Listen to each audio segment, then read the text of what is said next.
Okay, I've came across this page on the internet and the article seems so interesting. I want to read through it, take my time, read it out loud so I can digest what it's saying, because this is something really important.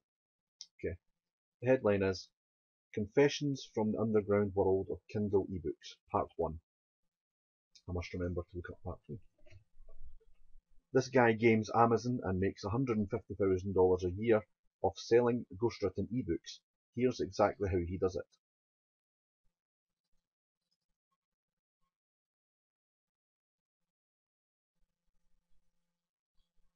The secret world of Kindle gold rushers. So there's a group of people who make a living churning out dozens of lowbrow Kindle books a month. I call them Kindle gold rushers. Some of them make hundreds of thousands of dollars selling ebooks on niche categories. In this week's story, we hear from one of the top-selling Kindle gold rushers. He's 26 years old, sells 6,000 books a month, and nets $150,000 plus a year. On the surface, it's a badass story of success. A young professional quits his job, becomes a self-published author, and earns six figures per year. Except for one thing, he doesn't actually write the books he publishes. Instead, he has a team of outsourced writers and creatives who pump out dozens of books a year to game Amazon and dominate various book categories. Part of me, brackets, about 95%, is disillusioned by this story, while the other part is pumped. One of my favourite books is Walden. Henry David Thoreau locked himself in a cabin for 2 years to create this masterpiece. That's badass. But then, to see the guy in our story make a ton of money selling books, the hippie inside me thinks that's effed up. But the capitalist part of me, he's jacked up and already scheming away to become as rich as hell Kindle author. But hey, there's plenty of room in this world for both Hoobastank and the Beatles, so who am I to judge? So here it is, without further ado, one man's story of how he became a Kindle gold rusher. Note number 1. To prove just how easy it is to game Amazon, we spent a week using the tactics learned in this interview to create our own best-selling Kindle book. We'll announce the hilarious results in next week's post. To be notified when the post is ready, enter your email below. Note 2. We don't reveal the author's identity on purpose, as to not screw him over. Just scrolling back up to see if there's a date in this post. July the 13th, so the second post will be out now. Okay, we've got a graphic. That doesn't really say anything. Okay, the strange life of a self-help author.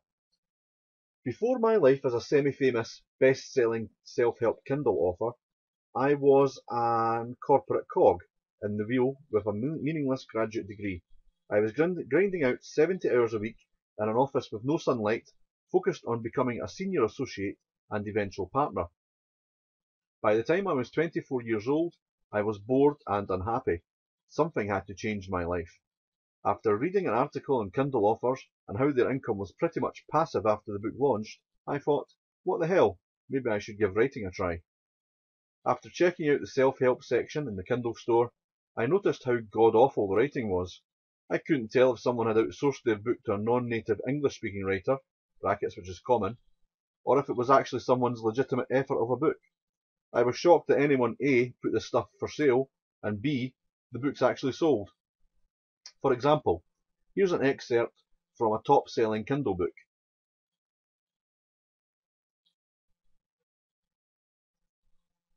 The way that we must use coconut oil is to use it with the best of intentions. If you do not, you will not benefit fully from usage of the said coconut oil. Were you not to use or eat the coconut oil, don't worry, there are many more uses for the coconut oil you will see. Clearly the bar was low. I knew I could kick their asses even without experience writing and publishing a book. How I wrote my first book. Before writing, I created a 3-page outline based on the table of contents I had seen in other books. My first book was 18,000 words, brackets 40 pages. It was on how to be more persuasive, something that I know quite well. It took 2 weeks to write.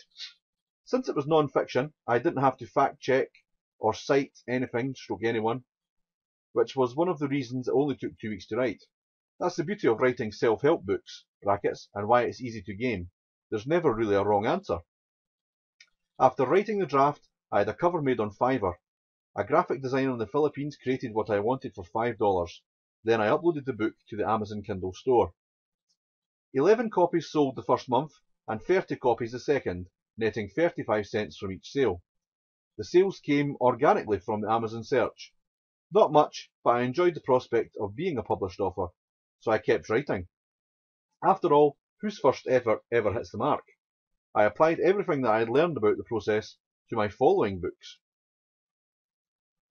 And we've got a series of graphics here of the following books.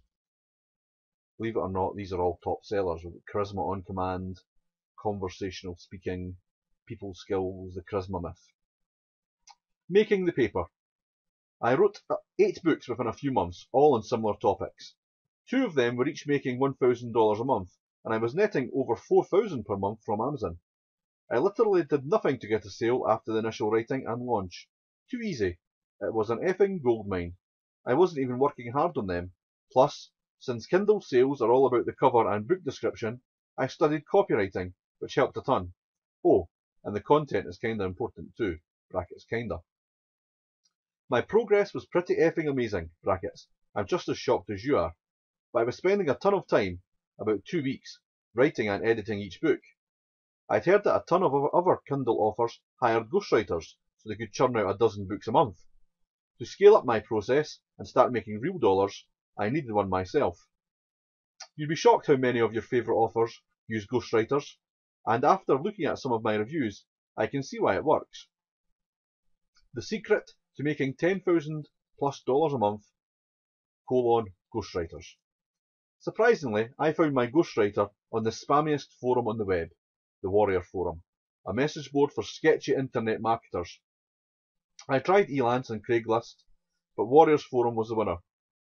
I was only making $3,000 a month, so I couldn't afford a premium ghostwriter, which costs around $1,000 per book. Plus, the actual writing wasn't that important. If you look at my Amazon reviews, brackets the real ones, not the ones I paid for, people don't give a shit about the writing itself, as long as I show them how to solve the problem they have. I auditioned 8 writers by sending them an outline for a book. They sent back 2,000-word essays. The person I chose deviates as he pleases to fit his vision of my outline, which I like. He has great English, can fill space, brackets, which is all I need, and most importantly, he lives in the Philippines, which means he's cheap. For $150 per book, I sent him a 2,000-word outline, and 7 days later, he sends me a 20,000-word book. I spend about a week editing those 20,000 words. It's that easy. I make, brackets net, around $1,000 each month per book. Again, I know what you're thinking. Too easy. Plus, having a ghostwriter allows me to publish books on virtually any subject. For example, after noticing a hole in the DIY market, I wrote an outline for my ghostwriter, turned into a 40-page book on gardening that started selling really well. At this point, I'm an outline creator, cover designer, copywriter, internet marketer, and editor. Do I know anything about those topics? Hell no. But I make a hell of a lot of money pretending I do. Plus, even the best authors use ghostwriters. It's just one of those dirty little secrets. How to come up with book ideas. I've made thousands of dollars selling books on topics I'm clueless about. Hell, I have been a bestseller on gardening, an activity I've literally never done. These books are only about 20 pages and simple to create. I find books that are selling well, check out their table of contents, look at the negative reviews to see what they missed, and then do a little research on the web. I create a 20-chapter outline, filling each chapter with 4 to 5 bullet points about main ideas, angles to explore, and specific things to mention. Once I have an outline, I send it off to the old ghostwriter. 1 week later, I get my manuscript. Here's an example of one of my outlines. The creative process. And we've got 6 or 7 steps here. Step 1. Find books that are selling well. Step 2. Check out their table of contents. Step 3. Look at the negative reviews. Step 4. Do research on the web. Step 5. Create a 20-chapter outline. Step 6. Fill each chapter with 4 to 5 bullets. Step 7. Send it off to the ghostwriter. Step 8. Get your manuscript back. If you want to make a lot of money gaming Kindle, the book's content is the least important part of the process. My books don't always hit bestseller status, a mostly dubious term, but the vast majority do. Replicating other people's success is the best way to guarantee it. It only took a few months to master the self-help market, so at this point I just make what I know my audience will buy.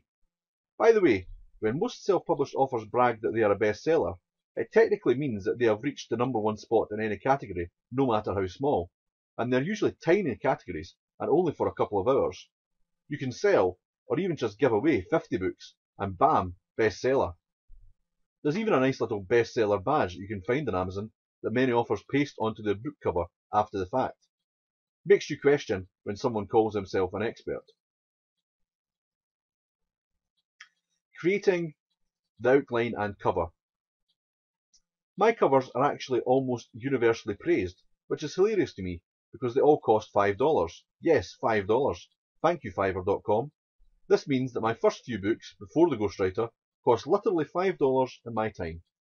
Covers do, however, require a good eye for design, which I've developed by scanning through the Kindle store for hours a day. You learn what catches people's eyes in an instant, and what makes a poorly selling self-published book. The key to creating a cover is bold lettering, strong contrasting colours, and a sexy image. That's it. I don't get clever, I just make the thumbnail stick out. Amazon is the platform for impulse buys. These days, it costs me a $5 cover and a $150 manuscript from my ghostwriter to publish a book. Not a bad margin. How to game reviews. On Amazon, reviews are king.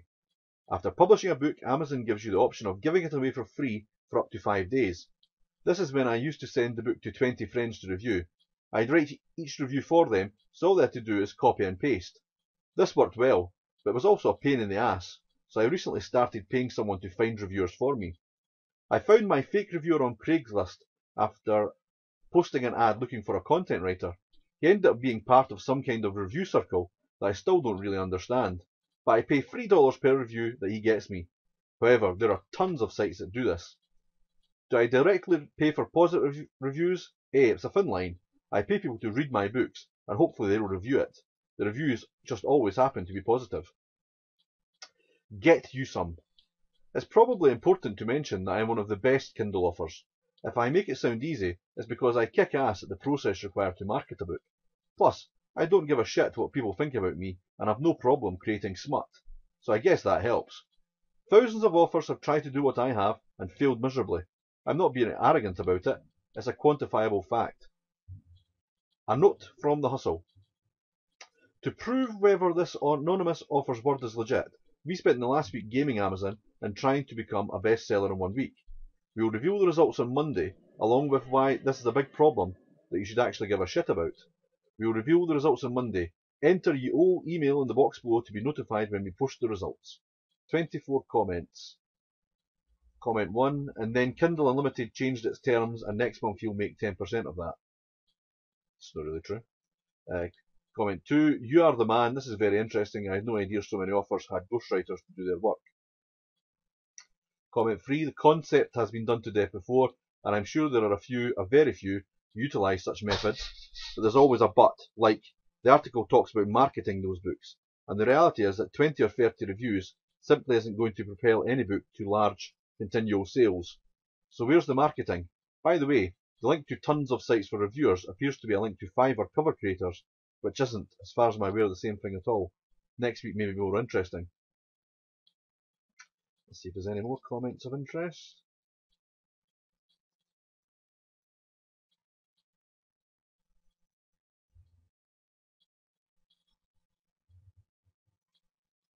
Nah, none of interest. Right, let's see if we can find this other post regarding their work. A wager didn't get any success at all.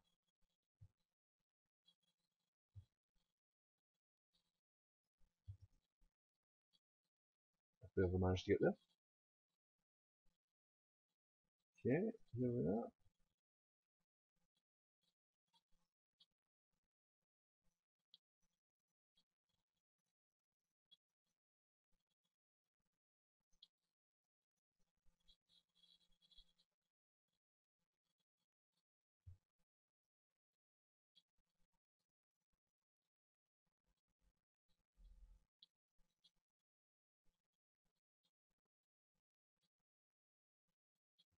Okay, so here's the second part then. I'm not a great writer. I'm also out of touch with my emotional side, yet somehow I'm a #1 best-selling Kindle author who, in 5 days, sold over 1,800 copies of a romance novel that took me only 1 week to create. So how did I do it? Maybe crafting love stories is a hidden gift I've taken 28 years to discover. Or maybe it's because I ripped off a free book that I found online, made up a middle-aged author from Ohio, and then played Amazon like an effing vintage banjo to become the #1 ranked book in not one but 2 separate categories. Yeah, it's probably the second reason. Okay, so it goes on here, writing the book without actually writing, creating the cover and description, publishing on Amazon,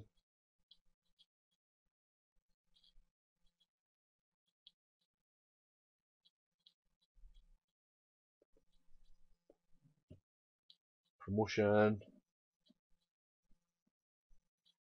the results. After a day of writing and 3 days of marketing, my goal was reached. When I saw the #1 next to my book, I felt like a proud father of a beautiful but sleazy baby girl. The book was downloaded 1,815 times during the promotional period and had 9 sales. 50 of the downloads came from our friends, the rest were organic. Success. I was the #1 selling author in the free section in ancient world historical romance and African American historical fiction.